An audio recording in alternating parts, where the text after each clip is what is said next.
Salut, chers Africains. J'espère que vous portez bien. Chez moi, ça va. Alors, à l'entame de cette petite vidéo, nous allons honorer les ancêtres en leur versant quelques coups d'eau, comme d'habitude. C'est comme ça qu'on va le faire désormais. À chaque nouvelle vidéo, à chaque début de vidéo, nous allons honorer les ancêtres en leur faisant une petite libération vite fait. D'accord? Ils comprennent, ils sont tolérants, ils savent ce qu'on fait. Pour tous ceux-là qui sont amoureux de la spiritualité africaine, pour tous les Africains d'ici et d'ailleurs qui rêvent de connaître davantage sur la spiritualité de leurs parents, de leurs grands-parents, de leurs ancêtres, et pour tous ceux-là qui ont envie de mener ensemble avec nous ce combat, celui de redorer le blason de notre spiritualité, celui de faire accepter notre spiritualité à nos frères qui ont fugué, je dis qui ont fugué, vous êtes au bon endroit, vous êtes sur la chaîne Africain. C'est votre chaîne, c'est notre chaîne. Abonnez-vous. D'accord? Likez, partagez, activez la cloche de notification pour ne plus au grand jamais rater de pareils contenus. C'est comme ça que nous allons gagner ce combat parce qu'on est fiers d'être africains. Mais avant de commencer, avant de continuer, nous allons d'abord faire notre serment de l'Africain digne. Je suis africain, moi.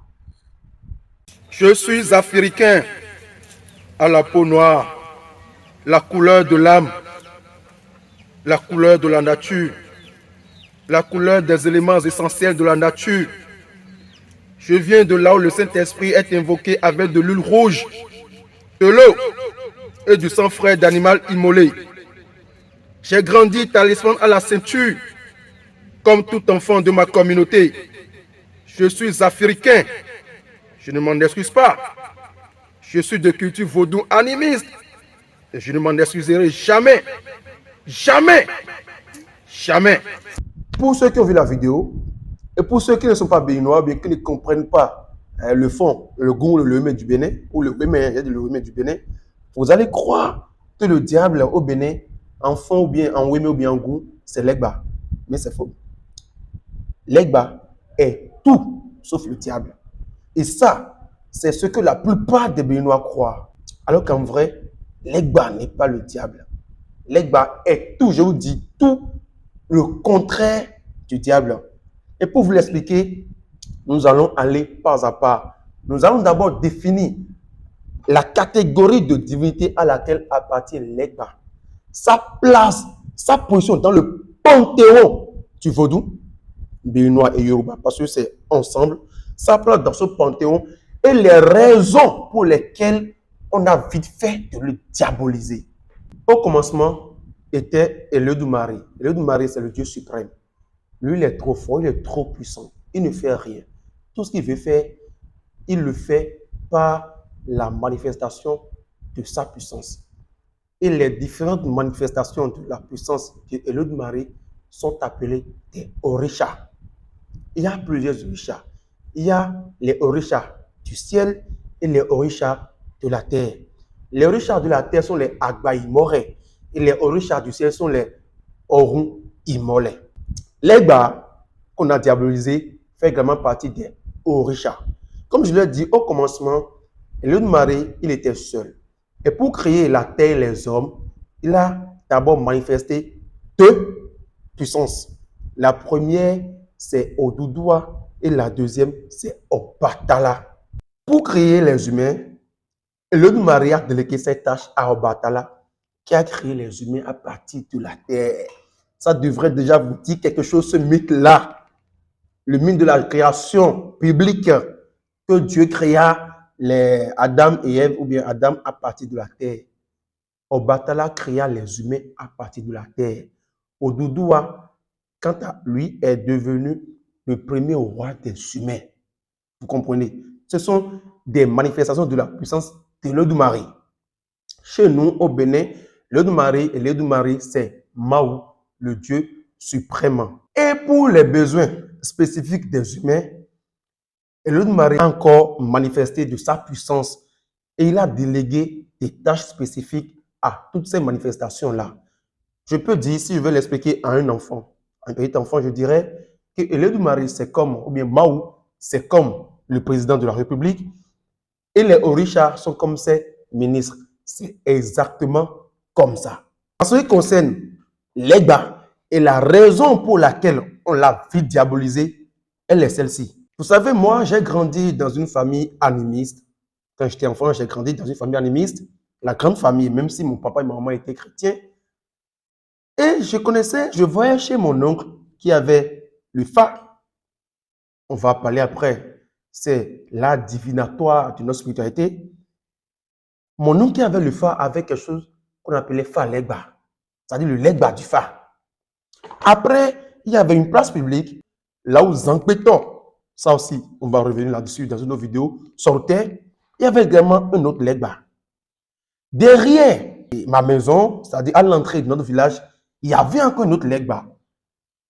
Mais j'étais étonné quand au catéchisme, on me disait que legba était le diable. Mais si legba est le diable, c'est que moi j'ai le diable à la maison. Le diable, moi je l'ai vu. Le diable que les disciples de Jésus n'ont pas vu, moi je l'ai vu. Legba ne pouvait pas être le diable. Si c'était le diable, mais ça veut dire qu'il y a plusieurs diables. Ou bien, parce que moi je connaissais déjà 3 legba. Je n'avais pas compris cette chose. À l'arrivée des colons, ils ont envie de remarquer quelque chose. Vous savez, au Bénin, au Nigeria, dans cette spiritualité-là, tous les animistes ne sont pas adeptes de la même divinité. Il y a des Tchangossi, les adeptes du Tchango, de Rebiuso, du dieu de la faute, du tonnerre. Il y a les Sakpatasi, il y a les Dansi, il y a les Mamisi et autres. Mais les colons ont envie de remarquer que dans chaque couvent, ou bien auprès de chaque prêtre, de chaque divinité, on parle toujours de Legba. Mais c'est qui cette divinité dont on parle tout le temps? Et il est unanime dans tous les couvents des autres divinités. C'est bizarre. C'était le cas, c'est que c'est la divinité la plus importante. C'est cette divinité-là qui est la colonne vertébrale de leur spiritualité. Vous comprenez? Si on arrive à la détruire, cette divinité-là, on aura détruit toute leur spiritualité, tout leur courant spirituel. Si on détruit cette divinité-là, on va détruire la spiritualité africaine, l'animisme. Celui qui détruit l'Egba coupe le pont entre les divinités, les orishas et les humains, puisque c'est lui le messager. Puisque si vous devez communiquer avec un orisha, vous devez passer par l'Egba, obligatoirement. Et l'Egba a encore, je veux dire, a encore son interprète. Voilà! L'Egba a encore son interprète qui est le Fa. C'est un autre orisha qu'on appelle Orumila. Et les gars, notre spiritualité, elle est énorme. Elle est magnifique, je vous jure. Si vous ne commencez pas à vous intéresser à elle, vous ne pouvez plus vous perdre. Un animiste ne peut pas venir sur terre se perdre. Un animiste ne peut pas venir sur terre souffrir. Impossible. Stop. Alors, comme je le disais, pour finir avec notre spiritualité, les colons ont adopté cette stratégie-là de diaboliser. Parce que chez eux, dans leur spiritualité, dans leur religion, l'être le plus laid, le plus hideux, méprisable, détestable, c'est le diable, c'est Satan, c'est Lucifer. Et quoi de mieux, parce que lorsqu'ils vont commencer par parler de Lucifer aux autres, les autres comprendront que ceux-là, ils savent de quoi ils parlent. Mais lorsqu'on commencera par leur dire que votre legba là, en vrai, c'est le Lucifer, c'est le diable. Et de génération en génération, on a copié cette mémoire-là. Vous comprenez? C'est comme ça, l'Egba est devenu diable. Il faut casser la solidarité, il faut casser la colonne vertébrale de la solidarité.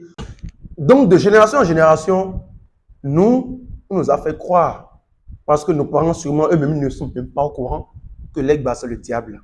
Vous avez vu la précédente vidéo, tous ceux à qui on a posé la question, sauf la dernière personne qui semblait un peu comprendre, mais à la fin, c'est également perdu. La plupart des Béninois qui comprennent la langue pensent que l'Egba, c'est le diable. Et les Yoruba du Nigeria pensent que Eshun, qui est également l'Egba en Yoruba, c'est le diable. Je vais vous rappeler qu'il y a beaucoup de riches, il y a beaucoup de vaudous, il y a beaucoup de représentations de la puissance de l'Odumare de Maou. Il y a le Ogou, d'accord, qui est la divinité du fer, des forgerons. Il y a le Yemadja, la divinité des eaux troubles, c'est-à-dire les océans, les mers. Il y a Oshun, qui est la divinité de la rivière des eaux douces. Il y a Isakpata, qui est la divinité de la terre.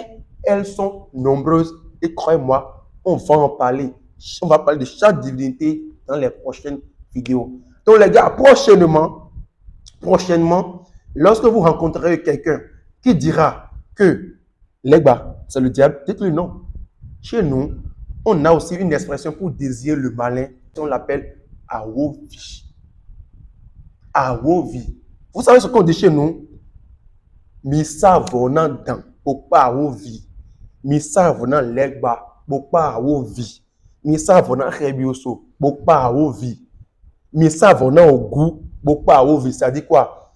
Faites des offrandes à tête divinité pour éloigner de vous l'esprit malin que les autres appellent le diable. Nous-mêmes, on sait qu'il y a l'esprit malin, mais on ne l'a jamais représenté. On l'appelle Awovi. Donc, dites aux chrétiens, aux musulmans, à tous ceux-là qui vous diront désormais que l'Egba, c'est le diable, que non, le diable chez nous, c'est Awovi. L'Egba, c'est la divinité la plus importante de notre panthéon, sans laquelle on ne peut pas atteindre les autres divinités. Tous les prêtres du vaudou animistes vous diront la même chose. L'Egba est tout sauf le diable.